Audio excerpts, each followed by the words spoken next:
সুপ্রিয় দর্শক মণ্ডলী, আসসালামু আলাইকুম সবাইকে।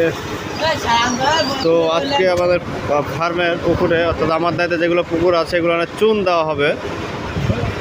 তো চুন দেওয়ার কারণ হচ্ছে যে মাছে রোগ জীবাণু অনেক ছড়ায়, আর চুনটা দিলে রোগ জীবাণু কম হয় আর কি, পানিটা পরিষ্কার থাকে। তো একমাত্র পানি পরিষ্কারের জন্য এবং বিভিন্ন ধরনের ভাইরাস দূর করার জন্য চুনটা দেওয়া হয়। অবশ্যই চুনটা একদম ভালো মানের চুন হতে হবে, খারাপ চুন হওয়া যাবে না। কিছু কিছু আবার 2 নম্বরের চুন হয়। তো দেখেন আমার টিম মেম্বারেরা প্রায় সবাই চুন ভাঙছে। গোডাউনের মধ্যে কিছু লোক চুন আনছে। তো এই সাইড আমাদের অফিস, বাইরে হলো রাস্তা, মেন রাস্তা, মেন রোড, আর এটা হলো আমাদের মেন অফিস।